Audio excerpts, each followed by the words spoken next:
All right, I'm going to be reading chapter 7 from Killing Mr. Griffin. It was not until she had bypassed the turnoff point by over 3 miles that Betsy realized that she had come too far, and it took her a long, slow trip back before she was able to locate the dirt road that led to the path by the waterfall. Once she did find it, she drove slowly, afraid that a wheel might overrun the trail on one side or the other and sink it irrevocably into the soft earth. Betsy's driving experience was primarily limited to the use of her mother's Honda, which could be maneuvered without difficulty on any ground.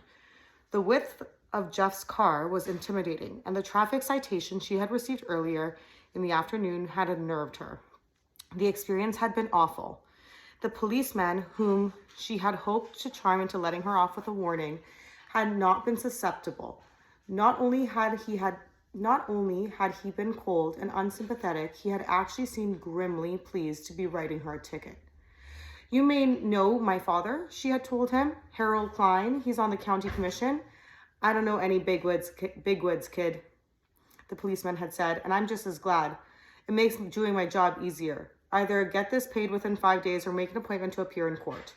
He had left her seething, and arriving at the school parking lot to find the preliminary action over had added fuel to the flame of her resentment. Screw it. They might have waited, she thought angrily. They knew I was coming. They could have stalled somehow till I got there. Betsy was not accustomed to being thwarted. For most of her life, she had gotten what she wanted, when she wanted it. An only child, she had been born conveniently to parents who wanted a daughter. The fact that she had also been born blonde and cuddly and had smiled early and often had made her reception even warmer. By the time she was a year old, Betsy had accepted the fact that girls who handed out smiles and kisses could name their own rewards, and the self-confidence this knowledge gave her served her well. In kindergarten, she was selected to serve the juice and hand out pencils. In grammar school, she collected more valentines and received more phone calls than anyone in her class. To be Betsy's Klein's friend was an honor, eagerly sought by her classmates, and to be someone on Betsy's shit list was social suicide. When Shauna Behrman, a black-haired, porcelain-complexioned beauty, was selected to play Snow White in the 5th grade play, she found herself the only one in the class excluded from Betsy's 10th birthday party, and was thereafter totally ostracized. Peer pressure reached such a point that on the night of the play, Shauna burst into tears on stage and the curtain had to be lowered. In the Christmas nativity tableau, Betsy Klein was Mary, and her teacher sighed with relief. "Thank the Lord we've got one little actress without temperament," she told everyone. Betsy was being asked for dates by the time she was 11, and once in high school, she was the only freshman to attend the senior prom. Adults considered her unspoiled and wholesome. Her contemporaries liked her for her sparkle and charm. The fact that she was not traditionally pretty helped her popularity, for it kept boys from being uncomfortable around her and girls from being jealous. Cute was the word people used for her, and it was the way she thought of herself. "I'd rather be cute than beautiful," she had said once to her mother, who had smiled and agreed. "It lasts longer," Mrs. Klein had told her. "Prettiness fades, but a girl can be cute right into middle age." There were only 2 people she knew who seemed immune to Betsy's cuteness. One was Mr. Griffin. This semester, for the first time in her life, she had found her papers getting marked down for such thing as lack of originality and overuse of cliches.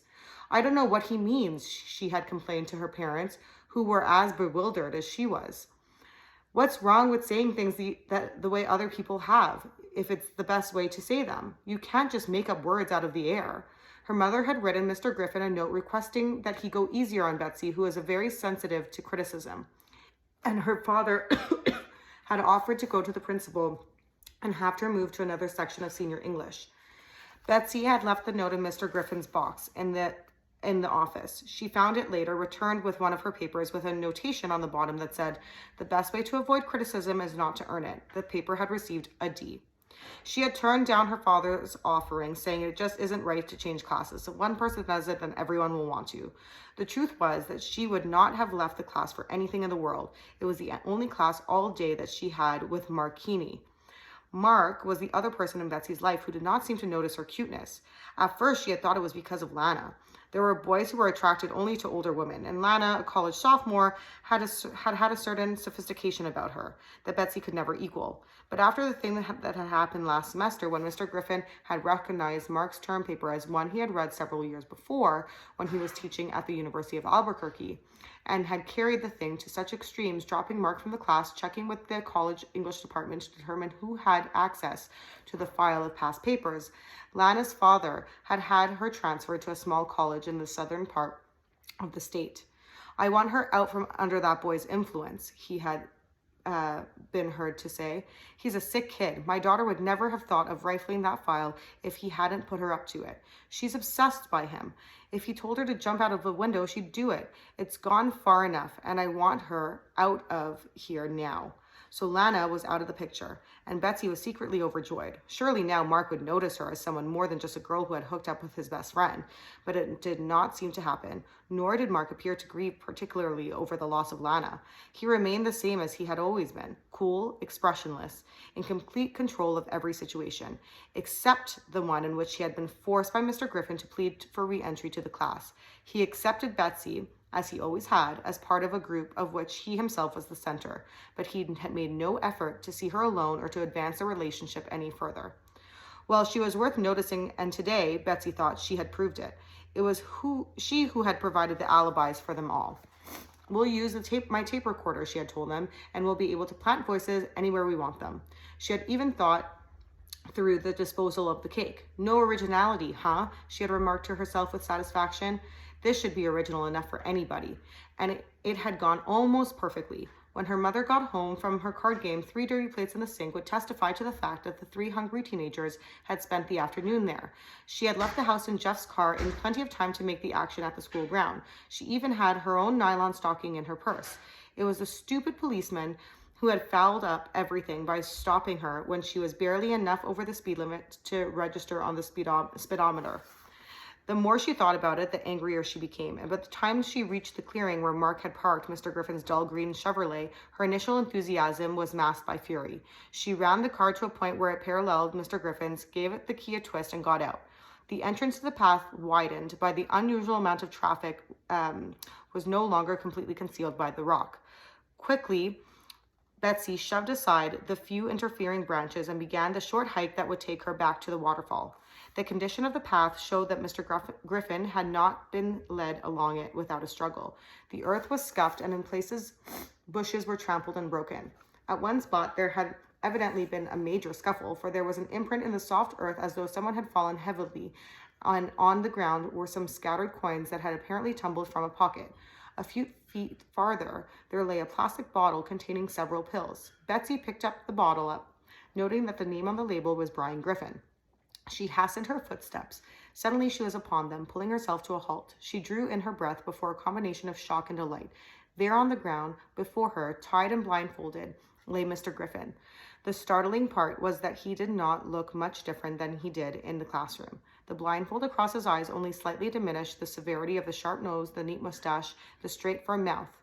His shirt and jacket were smeared with dirt, but the neatly knotted tie was perfectly in place. Betsy's mood of anger fell away as though it had never existed. It's just like he was getting ready to give a lecture, she breathed in amazement. Jeff motioned her to silence, coming over to stand beside her. He said in a low voice, "You can't talk out loud like that.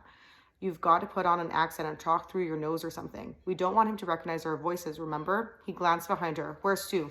"She wouldn't come." "Why not?" "I don't know. She didn't want to. She looked like she'd been crying." "That's all we need to have her crack up on us." Jeff put an arm around her shoulders. "I'm glad you're a girl with guts. Griffin's a fighter. He's not the pushover we thought he'd be. We may have to rough him up a little to get him where we want him." "I wouldn't miss this for the world," Betsy said excitedly. She found her breath coming faster as she and Jeff moved closer to the man on the ground, standing so that they could stare down into his face. Mark and David were on their knees beside him. "So how does it feel?" Mark was asking in a high nasal twang, as though he had just been imported from the back hills of the Ozarks. "How do you like it being on the ground for a change? It's not so great, is it? Being down where people can walk on you? Well, now you know how your students feel all the time." Mr. Griffin lay silent. Only the straining of the tendons in his neck showed that he was conscious and listening. "Well, how does it feel?" Mark repeated. "We want an answer. Did you hear me, sir?" Yes, I heard you, Mr. Griffin said shortly. Your answer, sir? My answer, Mr. Griffin said in his cold, clipped voice, is that if you know what's good for you, you'll untie this rope this instant. If it's money you're after, I don't have any on me. We don't want your money, David said. We're not thieves. What are you then? Mr. Griffin asked. Besides punks and kidnappers, that is. We are your students, present, past, and future, Mark told him, the corner of his mouth twitching slightly with the closest Betsy had ever seen him to come to a smile. We are representatives of every poor kid who has ever walked into your dungeon of a classroom. We come to bring you the slings and arrows of outrageous fortune. We're here to deliver revenge. If this is a joke, Mr. Griffin said, it's not funny. It's a sort of childish demonstration I'd expect from 5-year-olds, not high school seniors. How many of you are there then? A lot, Jeff said. 20, 25, 30. He glanced at Betsy and grinned. Would you believe 50, 100? Everybody who's ever had to take a class from you? That's ridiculous. There can't be more than 3 of you. I've only heard 3 voices, and all of you are boys. Mark glanced up at Betsy and nodded. Are you sure of that? She asked, holding her nose as she spoke so that her voice came out as nasal as Mark's had been. I'm not a boy. There are a lot of us girls who hate you too, you know. Mr. Griffin gave a start of surprise. Quite evidently, he had not expected this. Then there was another car, he said. Some of you came in another car. There are lots of other cars, Jeff said. Dozens of them, I told you. We're all here. None of us wanted to miss this. Miss what? There was a slight pause. Then Mark said, nobody wanted to miss watching you die. You want to believe me that you brought me here to kill me just because you don't like the way I teach? That's ridiculous. You used that word before, David said. You're repeating yourself. You shouldn't use the same adjective twice in a row like that, you know. You're sick, Mr. Griffin said. All of us? All of you who are in on this, I'm sure it can't be the entire class. There can't be that many teenage monsters wandering loose around Del Norte. Talking about sick, Betsy volunteered suddenly. Look what I found. She held up the pill bottle. The boys turned to look at her. What is it? Jeff asked. A container of pills I found back there on the path. It's Mr. Griffin's. She studied the label. This can't be right. It says nitroglycerin. You mean the explosive? David broke into laughter. Maybe he was one jump ahead of us and was planning to blow up the school. Take one for pain of angina. Betsy continued reading. What's that? Yeah, what's that, Mr. G? Mark gave him a hard prod with his balled fist. Wake up down there. Don't take a nap on us. Untie these ropes, Mr. Griffin said icily. I guess he doesn't want to answer. Jeff took the pill bottle out of Betsy's hand, opened it, and poured a few bottles into the palm of his own hand. Is this stuff really nitroglycerin? Will it blow up? There was no response from the man on the ground. Let's try it and see. Bending down, he placed the pills in a small pile on top of a flat rock. He picked up another smaller rock and held it poised over them. How high will it blow, Mr. G? Is this going to shake the forest? It won't detonate, Mr. Griffin said. There's not enough explosive in those to amount to anything. They're for medical use only. They won't explode, huh? We'll see about that. Stand back, everybody. Jeff brought the stone down hard. The pills crumpled into powder. Well, hey, now he was telling the truth. Nothing happened. Put those back in my pocket, Mr. Griffin said. He can't. They're gone. David was leaning over him, reaching to check the rope around his wrist. He paused and then asked in his natural voice, what's that ring? My wedding band. No, the other ring, the one with the tree on it. I've seen that someplace before. Watch your voice, Mark hissed. What's the ring with the tree? David struggled to force his voice into an accent that was a mixture of French and Spanish, but his eyes did not move from Mr. Griffin's right hand. Have you always worn that ring? It's my college ring. Yes, I've always worn it. How long are you going to keep playing this game? Take off the blindfold. I want to see who you are. How about begging us, Mr. Griffin? Mark said quietly. Begging you to take off the blindfold? We want to hear you beg. Mark's eyes were shining dark pockets under the half-lowered lids. To take off the blindfold, sure. To untie you, sure. But isn't there something more worth begging for, like your life?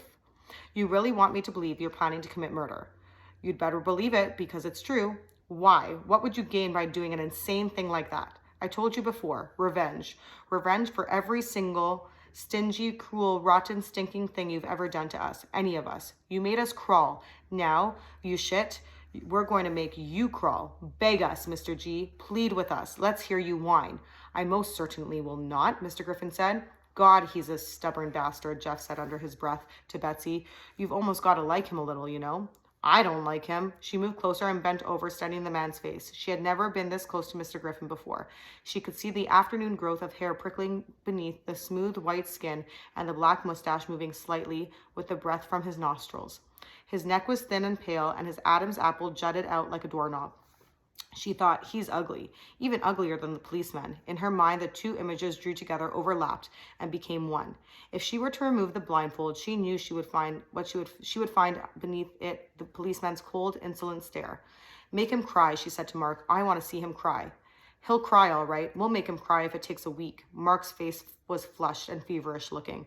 How about a nice, slow death, Mr. G, like lying right here on the ground and starving to death? I don't believe you would do that. You have too much to lose. We don't have anything at all to lose. All we have to do is go home and leave you here. Nobody will ever find you. Nobody knows about this place but us. The man on the ground made no answer. Look, Jeff said, aside to Mark, time's running out on us. We need to get back if things we've set up are going to work. Maybe we ought to loosen the rope so he can work his way out of them and take off. What do you think? I think you're nuts, Mark said. He doesn't get out of here until he begs. We agreed on that, but it doesn't look like he's going to. Oh, he's going to. Don't you worry your head about that. He'll break. But we're out of time. Then we'll leave him, Mark said. Leave him? You mean right here? It's as good a place as any. Mark got to his feet. Do you hear that, Mr. G? You're in for a long, cold night. Want to change your mind? Absolutely not. Your wife will worry about you. I'm sure she will. She'll also call the police. A lot of good that'll do her. They'll never look for you here. You can be sure of that. Mark dropped his hand to David's shoulder. Hey, what's with you? Wake up, man. I'm with you. David got up slowly. Look, let's have a talk. What about? There's nothing to talk over. Yes, there is. Come down this way. He drew Mark a few yards downstream and dropped his voice. We can't do that. It's carrying the game too far. Why don't we take him back now the way we planned? He won't forget today, that's for sure. We've scared him plenty. That's what we were after, wasn't it? He hasn't begged yet. He's got to beg. That really doesn't matter, does it? I mean, just saying the words, it matters to me. Mark's voice was like a gray steel knife. He made me beg, remember? Please, Mr. G, let me back into your class. I'll be a good boy. I won't cheat again. And then he wouldn't do it. Next semester, he said, next semester you can take it over again. He had me where he wanted me, didn't he? No English credit, no graduation, and the principal backed him up. No other English class would do. It was Griffin's or nothing, remember? I remember, but my God, Mark, he's going to beg, and he's going to stay here until he does. Jeff and Betsy had moved to join them, catching the end of his statement. But what if he never does, Jeff asked. He's tougher than we bargained for. We can't just leave him here until he starves. He'll break before then. Beneath the heavy lids, Mark's eyes were glistening. Look, if we let him go now, he's won. Mark's right, Betsy said. He thinks he's really something. He called us 5-year-olds. He thinks we're ridiculous. But how long can we keep him here? Long enough to crack him. He will break, Mark said determinedly. I promise you that. He'll break and he'll beg and he'll crawl, just the way we planned. And when he gets back in that classroom, he'll be a shell man. Just a shell. He'll look out that class and he'll know somewhere out there, scattered around behind those Shakespeare books, there are a bunch of kids who watched him crawl. He'll know they're picturing him here on the ground begging. Don't you think that that's going to do something to him? Don't go soft, Jeff, Betsy said. You're the one who was talking about having guts. I'm not going soft, Jeff said defensively. It's Dave who said we should take him back. Well, I still don't like it, David said. If we do leave him a while, we'll have to come back up here later. It can't be all night. I've got a game tonight, Jeff said, and Betsy's got to cheer. We can come back after that. It'll be like midnight. So, Mark said, that'll give him plenty of time to think things over, to wonder if we're ever coming back. Are you with me? Of course, Betsy said. It's not so long, Jeff said. Like till midnight isn't that long? Maybe 7 hours? Dave? I guess I don't have a choice, do I? David said. I'm outvoted. Damn right you are. Mark turned on his heel and walked back upstream to where Mr. Griffin lay unmoving by the waterfall. Good night, Mr. G. Enjoy your own company. It's all you're going to have for a long time. Here's your last chance. Going to ask us, pretty please, to let you go? The man on the ground did not answer. To hell with you then, sir, Mark said. Come on, you guys. He led the way, and the others fell into step behind him. Betsy turned to throw one last look at the man by the stream. He was lying very still. Only his chest was moving up and down, as though he had been running hard. Betsy had a sudden childish impulse to run back and step on his face. And that's the end of chapter 7.